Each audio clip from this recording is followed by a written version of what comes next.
여러분 안녕하십니까? 화요일 아침 여수 MBC 뉴스투데이입니다. 화물연대 총파업이 8일째 이어지고 있습니다. 여수산단 석유화학 기업들의 물류장은 제품을 출하하지 못해 포화 상태에 다다랐는데요. 쌓아둘 곳도 출하할 곳도 없어 공장 가동률을 감축하고 있습니다. 강서영 기자입니다. 여수산단의 한 석유화학 제조기업의 야적장이 출하되지 못한 컨테이너와 제품으로 꽉 찼습니다. 물류를 담당하는 인근의 협력업체에는 운송 일정을 놓친 컨테이너와 탱크가 쌓여 있습니다. 일정에 맞춰서 해외로 이제 수출이 나가야 되는 저희 석유화학 제품들인데 이 화물들은 벌써 정해진 일정을 놓치고 있는 화물들이에요. 한국산업단지공단은 파업 여파로 여수산단 기업들이 재료 수급과 제품 출하에 차질을 빚어 공장 가동률을 많게는 50%까지 감축하고 있다고 밝혔습니다. 이게 물량이 나가야 되는데 안 나가니까 적체를 해놓는 거고 그 적체 공간이 없으면 그만큼 가동률을 떨어뜨려야 되는. 화물차가 바쁘게 오갔던 광양항 일대도 일주일째 적막함이 감돌고 있습니다. 컨테이너가 쌓여있는 인근의 야적장도 차량 운행이 뚝 끊겼습니다. 광양제철소는 파업 여파로 일주일간 총 9만여 톤의 철강 제품을 출하하지 못했습니다. 화물연대 노동자들은 어제도 광양항 터미널 입구와 여수산단 물류 거점 지역 등에서 안전운임제를 확대해달라며 파업 투쟁을 이어나갔습니다. 전남 지역 진보단체도 함께 기자회견을 열고 정부가 책임을 회피하지 말고 화물 노동자들의 노동 환경을 보장해야 한다고 주장했습니다. 정부가 화물 노동자들의 문제는 간섭할 일이 없다라고 말을 했습니다. 맞지 않습니다. 이 화물 운송은 국가 기관 산업입니다. 잇따른 협상 결렬로 파업이 길어져 산업 물류가 마비 수준에 이르면서 노동계는 물론 산업계도 막대한 피해를 입고 있습니다. MBC 뉴스 강서영입니다. 여수광양항만공사가 화물연대 파업에 대응하기 위해 불편해소센터를 운영합니다. 여수광양항만공사는 지난 9일부터 화물연대가 파업에 들어감에 따라 선화주들과 직접 소통하며 불편 사항들을 실시간으로 파악한 뒤 운영본부장이 총괄하는 여수광양항 불편해소센터 운영에 들어갔습니다. 공사는 이 밖에도 광양항 비상대책본부를 구성해 장치율 관리, 임시 컨테이너 장치장 확보 등 화물 진출입 어려움에 대비하고 있습니다. 지난해 전라남도는 2022년과 2023년을 전남 방문의 해로 정했습니다. 코로나19로 관련 사업 추진을 계속 미루다가 사회적 거리두기가 해제되면서 공식 선포식과 함께 본격적인 관광객 유치 활동에 들어갔습니다. 김진선 기자가 보도합니다. 지난해 전남을 찾은 국내외 관광객은 4,200만 명. 코로나19가 일상을 파고들기 시작했던 전년도에 비해 300만 명이 늘었습니다. 코로나 팬데믹이 끝나지 않았음에도 청정 안심 여행지로 인기를 회복했습니다. 전 세계 관광객 수가 72%, 특히 동북아시아 지역의 관광객 수가 80% 이상 줄었다는 세계 관광기구의 분석이 나온 상황에서 이 같은 전남의 선전은 더욱 눈길을 끌고 있습니다. It also has several cultural World Heritage sites and also has very good food of South Korea. If I get the chance to visit South Korea, I definitely want to visit 전라남도. 전라남도는 기세를 몰아 전남 방문의 해와 관련된 활동을 본격 추진하기로 했습니다. 해양과 생태, 문화, 음식 등 전남의 특화 자원을 활용한 관광 기반을 구축하고 자연 친화형 관광 프로그램을 운영합니다. 추진위원회 구성과 브랜드 이미지 통합 작업, 관광 상품 개발, 홍보 마케팅에도 행정력을 쏟고 있습니다. 특히 지역 명소와 음식 등을 연계한 일시군 일대표 관광 상품 등을 통해 관광객 1억 명 유치를 목표로 하고 있습니다. 남해안 관광 벨트를 중심으로 해서 크게 이렇게 체류형 관광을 활성화시킨 가운데 앞으로 1억 명 해외 관광 300명 시대를 열겠다는 계획을 갖고 있습니다. 전라남도는 도민과 출향인사 등 500여 명이 참가한 가운데 목포 유달유원지에서 전남 방문의 해 선포식을 열고 전남 안심여행 분위기를 확산하는 등 본격적인 활동에 나서기로 했습니다. MBC 뉴스 김진선입니다. 요즘 어느 지역 할 것 없이 가장 큰 걱정거리는 바로 인구 감소 문제입니다. 지난달 말 인구 감소 지역 지원 특별법이 제정돼 대책을 찾아볼 여지가 생겨 그나마 숨통이 좀 트였는데요. 하지만 적극적인 자구 대책이 병행되지 않으면 효과를 보기 어려운 구조라는 분석이 나옵니다. 박광수 기자가 취재했습니다. 아파트에는 빈집이, 주변 상가에는 폐점과 임대 편말이 늘어갑니다. 한때 여수의 중추 신도심이었던 여서동의 모습입니다. 인구가 없다 보니까 지금 소멸도시랑 마찬가지로 지금 빠져나갑니다. 장사가 죽습니다, 지금. 지난 한 달간 이 동에서 빠져나간 주민은 무려 186명, 여수의 읍면동 중에서 가장 많았습니다.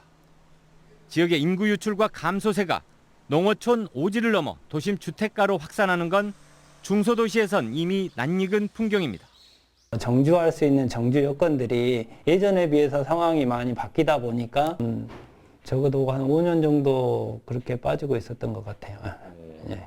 지난달 29일 인구 감소 지역 지원 특별법이 국회를 통과하자 전라남도가 즉각 환영 성명을 발표한 배경입니다. 법안의 골자는 세 가지입니다. 각 지자체에서 인구 문제를 논의할 위원회를 구성하고 지역별로 적절한 투자 계획을 세우면 정부가 행정, 재정적으로 특혜 지원하겠다는 겁니다. 국가가 주도하던 기존 시스템을 바꿔 지역이 자발적으로 대책을 제시하는 체계가 핵심입니다. 그동안에는 국가에서 하는 공모 사업이라든지 이런 사업을 통해서 했는데 이제는 지방 소멸 대응 기금이 이렇게 이제 오기 때문에 더 실질적인 그 정책을 할 수 있을 것 같습니다. 현재 전남 동부권에서는 인구 감소 지역으로 지정된 고흥군만 귀농, 청년, 교육 분야 6건의 투자 계획 사업을 직접 행안부에 제출한 상황. 여수 등 시지역도 광역 연계 사업 등을 통해 지방 소멸 대응 사업에 함께할 여지가 확보돼 있지만 아직 많은 곳이 참여 시도를 하지 않고 있습니다. 신청 위주로 하다 보니까 그 지역에서 신청을 안 한 겁니다. 순천은 신청을 했는데 여수라든지 광양이라든지 이런 데는 신청을 안 했고. 특별법이 본격적으로 시행되는 시점은 내년부터. 이제 지방정부별로 시책과 사업 규모가 차별화될 수밖에 없습니다. 각 지역의 인구 변화 추이와 특성을 효과적인 자구 대책으로 연계시키는 지자체의 능동적인 대응이 더 시급해지고 있습니다. MBC 뉴스 박광수입니다. 지난 6일 지방선거에서 투표 없이 광주시 의회에 입성하게 된 당선인들이 선거운동의 자유를 침해받았다며 헌법소원 심판을 청구하기로 했습니다. 무투표 당선은 유권자의 참정권도 박탈했던 만큼 시민단체들은 찬반 투표제라도 가능하도록 선거법을 개정하자고 목소리를 내고 있습니다. 김영찬 기자의 보도입니다. 올해 지방선거에서 광주 전남 지역 무투표 당선인은 무려 63명. 이들은 공식 선거운동 기간에 공약과 정책 등을 알릴 기회조차 갖지 못했습니다. 현재 공직선거법상 선거구별로 단독 입후보한 후보자는 선거운동을 하지 못하도록 규정돼 있기 때문입니다. 이 때문에 무투표 당선인들이 선거운동의 자유를 명백히 침해받았다며 헌법소원을 제기하고 나섰습니다. 우리는 공직선거법 275조를 유권자의 알 권리와 후보자의 알릴 권리를 막는 민주주의 후퇴법으로 규정합니다. 이들은 또 무투표 당선 제도에 따라 유권자의 참정권이 박탈되고 정치에 대한 무관심으로 이어졌다고 주장했습니다. 이번 지방선거에서 광주의 투표율이 전국에서 가장 낮았던 것도 무투표 당선의 폐해라는 지적입니다. 이런 이유로 시민사회단체들은 선거법을 아예 개정하자는 목소리를 내고 있습니다. 최소한 후보자들의 적격 여부를 판단하는 찬반 투표제라도 도입해야 한다는 겁니다.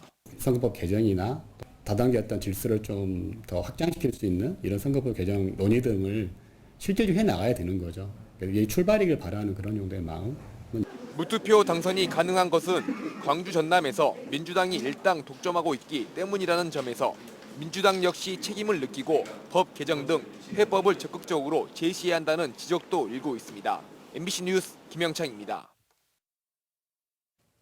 윤석열 대통령의 지시에 따라 정부가 반도체 관련 학과의 정원을 확대하는 방안을 검토하고 있습니다. 하지만 수도권 대학들의 정원이 늘어나면 지역 대학의 몰락이 더 빨라질 거란 우려가 커지고 있습니다. 보도에 이다현 기자입니다.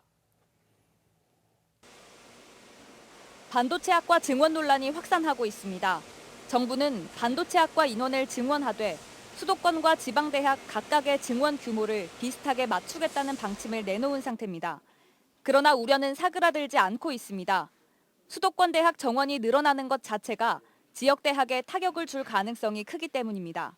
그러니까 그렇지 않아도 지방 대학들이 정원 학생 모집에 어려움을 겪고 있는데 수도권에다가 그 정원을 늘려줄 경우에 지방대는 더 어려워질 것.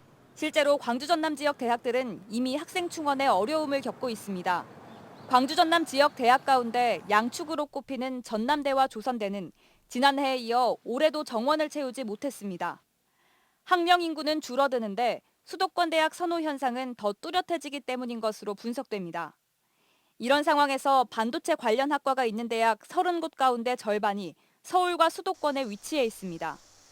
반도체 인재 양성이 목표라면 기존 학과들로 융복합 전공을 만드는 등 다른 방안을 검토하라는 주장들이 나옵니다. 서울에 지금 현재 총 정원의 범위 내에서 하라. 그러니까 다른 과 정원 줄이고 여기 늘려라. 전라남도는 인구 감소 지역과 낙후 지역 대학을 우선하라고 교육부에 건의했고 앞서 강기정 광주시장 당선인도 자신의 SNS를 통해 올바른 증원 방향은 지역 대학을 우선시하는 것이라는 입장을 밝혔습니다. MBC 뉴스 이다연입니다. 과학기술정보통신부에서 민간 우주기업을 지원하기 위해 추진한 우주개발진흥법 개정안이 최근 국무회의를 통과한 데 대해 김영록 전남지사가 환영한다는 뜻을 밝혔습니다.